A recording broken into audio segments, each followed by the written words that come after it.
কালি কেবিনেটত যি সিদ্ধান্ত ল'লে এই সিদ্ধান্তক আমি আদৰণি জনাইছোঁ। বিশেষকৈ যোৱা 5টা বিধানসভাৰ উপনিৰ্বাচনৰ পাছৰ পৰা কংগ্ৰেছ দলৰ কেইজনমান ব্যক্তিয়ে ৰকিবুল হুছেইন, ভূপেন বৰাকে ধৰি ধৰ্মীয় উত্তেজনা সৃষ্টিৰ কাৰণে যি এটা প্ৰচেষ্টা চলাই আহিছে, দুটা ধৰ্মৰ মাজত সংঘাত সৃষ্টি হ'ব পৰা যেনেধৰণৰ বক্তব্য ৰাখি আহিছে, এনেধৰণৰ বক্তব্য ৰাখিব পৰা পৰিৱেশ এটা আৰু ভৱিষ্যতে নাথাকিব। আৰু ই বহু মানুহৰ মানসিক শান্তিৰো এটা কাৰণ হ'ব। যিহেতু গো মাংস কাৰো ঘৰত খোৱাটো বাধা দিয়া নাই, হোটেলত একেলগে বিভিন্ন ধৰ্মৰ লোকে মানুহে ভাত খায়, একেলগে আহাৰ গ্ৰহণ কৰে, কাৰো মনত যাতে আঘাত নাপায় তাৰ কাৰণে মুখ্যমন্ত্ৰী মহোদয়ে সময়ৰ প্ৰতি লক্ষ্য ৰাখি, পৰিৱেশৰ প্ৰতি লক্ষ্য ৰাখি এটা উচিত সিদ্ধান্ত লৈছে, আমি আদৰণি জনাইছোঁ। কালি কেবিনেটত যি সিদ্ধান্ত ল'লে এই সিদ্ধান্তক আমি আদৰণি জনাইছোঁ।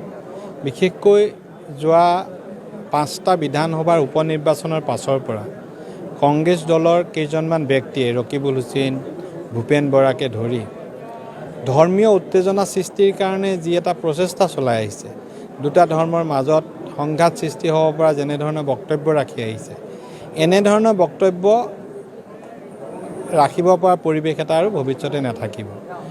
আৰু ই বহু মানুহৰ মানসিক শান্তিৰো এটা কাৰণ হ'ব। যিহেতু গো মাংস কাৰো ঘৰত খোৱাটো বাধা দিয়া নাই, হোটেলত একেলগে বিভিন্ন ধৰ্মৰ লোকে মানুহে ভাত খায়, একেলগে আহাৰ গ্ৰহণ কৰে, কাৰো মনত যাতে আঘাত নাপায় তাৰ কাৰণে মুখ্যমন্ত্ৰী মহোদয়ে সময়ৰ প্ৰতি লক্ষ্য ৰাখি, পৰিৱেশৰ প্ৰতি লক্ষ্য ৰাখি এটা উচিত সিদ্ধান্ত লৈছে, আমি আদৰণি জনাইছোঁ। কালি কেবিনেটত যি সিদ্ধান্ত ল'লে এই সিদ্ধান্তক আমি আদৰণি জনাইছোঁ।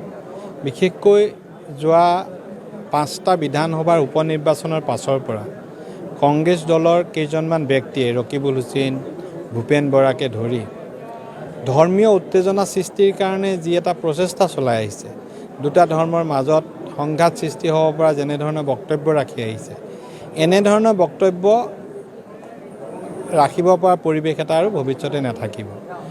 আৰু ই বহু মানুহৰ মানসিক শান্তিৰো এটা কাৰণ হ'ব।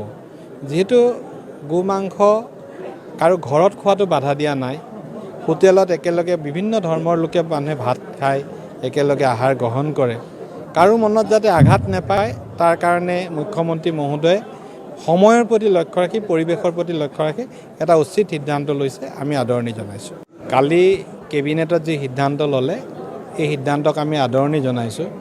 বিশেষকৈ যোৱা 5টা বিধানসভাৰ উপনিৰ্বাচনৰ পাছৰ পৰা কংগ্ৰেছ দলৰ কেইজনমান ব্যক্তিয়ে ৰকিবুল হুছেইন, ভূপেন বৰাকে ধৰি ধৰ্মীয় উত্তেজনা সৃষ্টিৰ কাৰণে যি এটা প্ৰচেষ্টা চলাই আহিছে, দুটা ধৰ্মৰ মাজত সংঘাত সৃষ্টি হ'ব পৰা যেনেধৰণৰ বক্তব্য ৰাখি আহিছে, এনেধৰণৰ বক্তব্য ৰাখিব পৰা পৰিৱেশ এটা আৰু ভৱিষ্যতে নাথাকিব। আৰু ই বহু মানুহৰ মানসিক শান্তিৰো এটা কাৰণ হ'ব।